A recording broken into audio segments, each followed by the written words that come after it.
প্রিয় শিক্ষার্থীবৃন্দ, আসসালামু আলাইকুম। স্বাগতম জানাচ্ছি তোমাদেরকে আমার ইউটিউব চ্যানেলে। সাথে আছে আমি তাকিবুল হোসেন জয়, সহকারী শিক্ষক, ত্রিমোহনী আদর্শ উচ্চ বিদ্যালয়। আজকে আমরা আলোচনা করব তোমাদের সপ্তম শ্রেণী গণিত বিষয়ক বইয়ের অনুশীলনী 2.2-এর যে 9 এবং 10 নম্বর অঙ্কটি রয়েছে, সেই 9 এবং 10 নম্বর অঙ্কটি নিয়ে। তা আমরা যদি খেয়াল করি, এখানে 9 নম্বর অঙ্কের প্রশ্ন বলেছে 5 টাকায় 8টি আমলকি ক্রয় করে 5 টাকায় 6টি আমলকি বিক্রি করলে শতকরা কত লাভ বা ক্ষতি হবে। তার মানে তুমি ধরে নাও 5 টাকায় তুমি 8টা আমলকি ক্রয় করছো, সেই 5 টাকায় তুমি এবার বিক্রি করবা 6টা আমলকি, তাহলে অবশ্যই তোমার লাভ হবে। তাহলে শতকরা মানে 100 টাকায় কত লাভ বা ক্ষতি হয়েছে সেটা বের করতে হবে। এরপর 10 নম্বরে একটি গাড়ির বিক্রয় মূল্য গাড়িটির ক্রয় মূল্যের 5/4 অংশের সমান। এখানে ভালো করে খেয়াল করতে হবে, একটি গাড়ির বিক্রয় মূল্য গাড়িটির ক্রয় মূল্যের 5/4 অংশের সমান, তাহলে শতকরা লাভ বা ক্ষতি নির্ণয় করো। চলো আমরা সমাধানটা শিখে ফেলি। 9 নম্বর লিখব যে দেওয়া আছে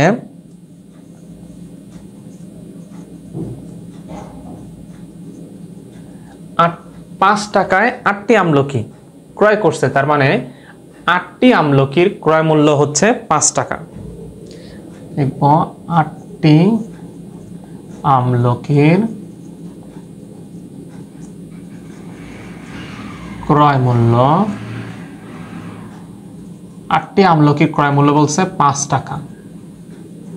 সুতরাং একটি আমলকির ক্রয় মূল্য, 8টি আমলকির ক্রয় মূল্য যদি 5 টাকা হয়, একটি আমলকির ক্রয় মূল্য অবশ্যই কম হবে, তাহলে 8 নিচে 5 উপরে। তাহলে একটি আমলকির ক্রয় মূল্য হচ্ছে 8/5 টাকা। আবার 5 টাকায় 6টি আমলকি বিক্রি করছে, তার মানে 6টি আমলকির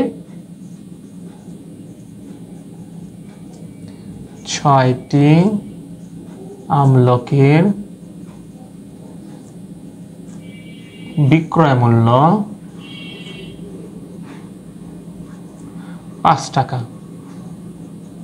সুতরাং একটি আমলকির বিক্রয় মূল্য অবশ্যই কম হবে, তাহলে 6 নিচে 5 উপরে। তাহলে দেখো 8টা আমলকি সে ক্রয় করছে 5 টাকায়, সেই জায়গায় 6টা আমলকি সে বিক্রি করছে 5 টাকায়, তার মানে এখানে তার 2টা আমলকি কমে সে একই পরিমাণ টাকা পাচ্ছে, তার মানে তার এখানে অবশ্যই লাভ হয়েছে। সুতরাং লাভ মানে আমরা জানি বিক্রয় মূল্য মাইনাস ক্রয় মূল্য, বিক্রয় মূল্য মাইনাস ক্রয় মূল্য। তাহলে এখানে একটা আমলকির বিক্রয় মূল্য কত? 6/5 বিয়োগ একটা আমলকির ক্রয় মূল্য কত? 8/5।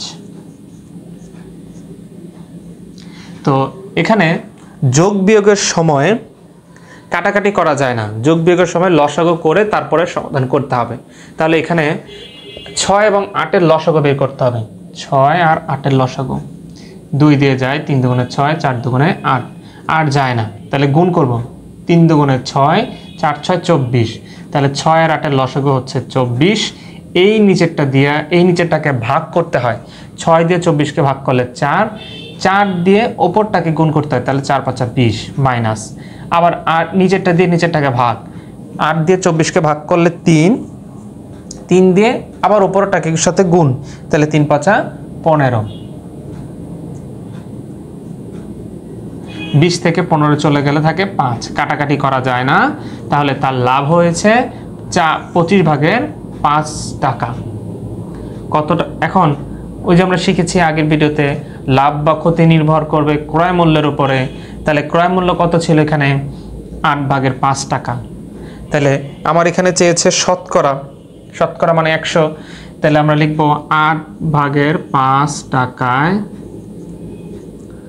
লাভ হয়েছে 24/5 টাকা।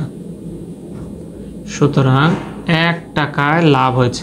যদি 8/5 টাকায় তার লাভ হয় 24/5 টাকা, তাহলে সেই জায়গায় 1 টাকায় তার লাভ হবে পরিমাণে একটু বেশি।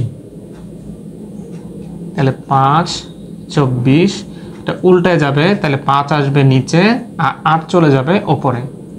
সুতরাং শতকরা মিন্স 100, তাহলে 100 টাকায় লাভ হয়েছে, অবশ্যই 1 টাকা থেকে আরও বেশি হবে। 5 গুণন 8 গুণন 100, নিচে হচ্ছে 24 গুণন 5।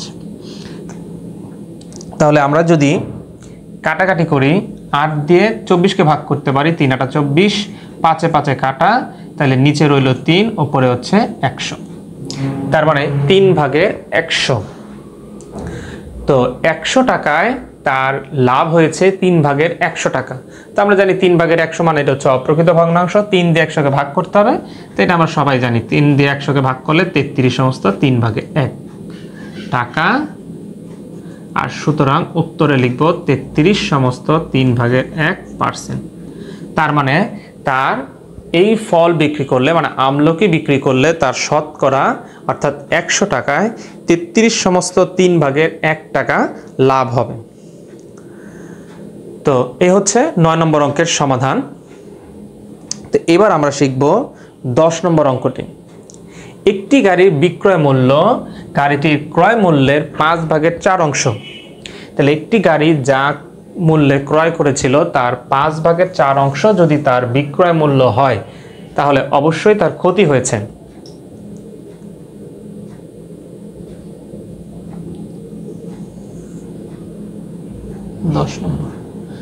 দেওয়া আছে গাড়িটির বিক্রয় মূল্য,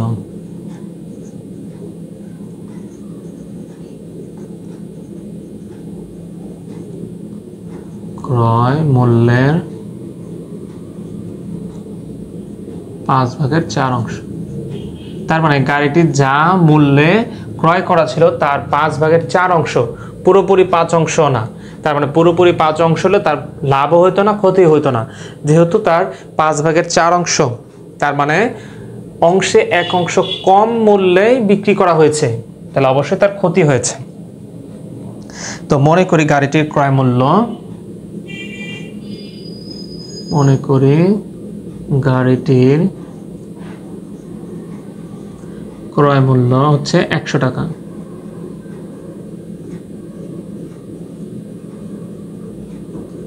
মনে করি গাড়িটির ক্রয় মূল্য 100 টাকা।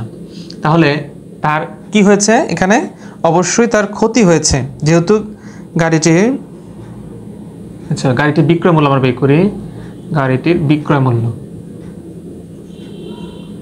গাড়িটির বিক্রয় মূল্য বলছে ক্রয় মূল্যের 5 ভাগের 4, তাহলে ক্রয় মূল্য ধরে নিচ্ছি 100, এর 5 ভাগের 4, তাহলে 100 এর নিচে মনে হয় 1 আছে, 5 দিয়ে 100কে ভাগ করলে 5 20 100, 4 20 80 টাকা।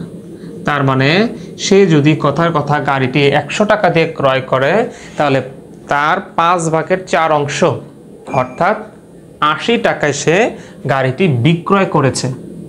তাহলে লিখব সুতরাং ক্ষতি 100 বিয়োগ 80 সমান সমান 20 টাকা। তার মানে তার ক্ষতি হয়েছে 20 টাকা। কত টাকায়? 100 টাকায়। যেহেতু আমরা এখানে তার 100 টাকাই ধরে নিয়েছিলাম যে তার ক্রয় মূল্য হচ্ছে 100 টাকা, তার মানে শতকরা, তাহলে সুতরাং 20%। আচ্ছা, 10 নম্বর অঙ্কটি আমরা আবার একটু খেয়াল করি। বলেছিল একটি গাড়ির বিক্রয় মূল্য গাড়িটির ক্রয় মূল্যের 5 ভাগের 4 অংশ। তাহলে শতকরা কত লাভ বা ক্ষতি হয়েছে? তাহলে আমরা দেওয়া আছে গাড়িটির বিক্রয় মূল্য হচ্ছে ক্রয় মূল্যের 5 ভাগের 4 অংশ। তো মনে করি গাড়িটির ক্রয় মূল্য 100 টাকা, ধরে নিলাম আমরা যে গাড়িটির ক্রয় মূল্য হচ্ছে 100 টাকা। তাহলে গাড়িটির বিক্রয় মূল্য বলছে ক্রয় মূল্যের 5 ভাগের 4, তাহলে ক্রয় মূল্য হচ্ছে ধরেছি 100 টাকা, এর 5 ভাগের 4, তাহলে 100 নিচে মনে হয় 1 আছে, কারণ প্রত্যেকটা স্বাভাবিক সংখ্যার নিচে 1 থাকে। তাহলে 5 দিয়ে আমরা এই উপরে 100 টাকা ভাগ করলাম, 5 20 100, নিচে আর কিছু নাই, উপরে আছে 20 গুণ 4, 4 20 80 টাকা। তার মানে সে যদি গাড়িটি ক্রয় করে 100 টাকায়, তার 5 ভাগের 4 অংশ মানে 80 টাকায় সে গাড়িটি বিক্রয় করেছে, তাহলে তার ক্ষতি হলো। তাহলে ক্ষতি 100 বিয়োগ 80 সমান সমান 20 টাকা। যেহেতু আমরা 100 টাকা এখানে ধরে নিয়েছিলাম আগে মূল্য, তাহলে তার ক্ষতির পরিমাণ হচ্ছে আমার 20%। তো এই হচ্ছে তোমাদের অনুশীলনী, সপ্তম শ্রেণী অনুশীলনী 2.2 এর 9 এবং 10 নম্বর অঙ্কের সমাধান। আশা করি এই ভিডিওটি তোমাদের এই দুটি অঙ্কে বুঝতে সহায়তা করেছে। তাহলে অবশ্যই বলবো যারা আমার চ্যানেল নতুন তারা অবশ্যই আমার চ্যানেলটিকে সাবস্ক্রাইব করে পাশে থাকা বেল আইকনটি অন করে পরবর্তী ভিডিওর জন্য আমার সঙ্গেই থাকবে। ধন্যবাদ।